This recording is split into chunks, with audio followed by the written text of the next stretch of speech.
10 کروڑ جو بکری ہے یہ دودھ بڑا تھوڑا دیتی ہے، 1 سے 1.5 لیٹر دودھ دیتی ہے. جو باہر کے ملکوں میں بکری اچھی جو نسل ہے سینن سب سے اچھی نسل ہے، سینن تقریباً دے رہی ہے 4 لیٹر دودھ. ہم چاہ رہے ہیں کہ ہم ٹیکنالوجی PRC نے ڈیولپ کر لی ہے جو آرٹیفیشیل انسیمینیشن کر سکتی ہے بکری میں. ہم بل باہر سے منگوا کے، جو مینڈا ہے ہمارا ریم باہر سے منگوا کے تو آرٹیفیشیل انسیمینیشن کے تھرو ہم اوور آل بکریوں کی نسل امپروو کرنے جا رہے ہیں، جس طرح ہمارا گائے میں ہے، کو میں اسی طرح یہ نسل امپروو کرنے جا رہے ہیں.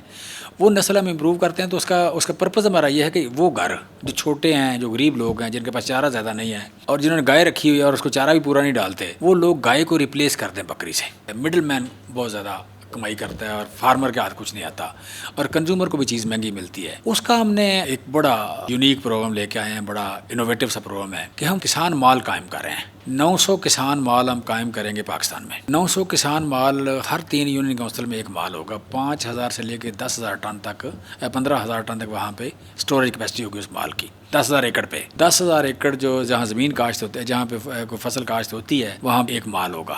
وہ تقریباً 3 یونین کونسل بن جاتی ہیں. کہ یہ ایک ہوگا 5 ایکڑ زمین ہوگی. 5 ایکڑ زمین ہمارے پاس بندہ لے کے آئے گا اور 30% اس کے پاس پیسے ہوں گے. 70% اس کو پیسے اسٹیٹ بینک آف پاکستان دے گا اور جو انٹرسٹ فری ہوں گے، زیرو انٹرسٹ پہ ہوں گے، لانگ ٹرم ہوں گے اور زیرو انٹرسٹ پہ ہوں گے. گورنمنٹ نے 40 ارب روپے رکھا ہے وہ انٹرسٹ بھرنے کے لیے. ہم نوجوانوں کو قرضہ دیں گے جو فوڈ پروسیسنگ کریں گے. اچھا، فوڈ پروسیسنگ جو اس علاقے کی جو سبزی ہے، جو کلسٹر بنے گا فروٹس اینڈ ویجیٹیبل کا، اس حساب سے وہ جو بنیادی نوعیت کی فوڈ پروسیسنگ ہے وہ وہاں کر لیں.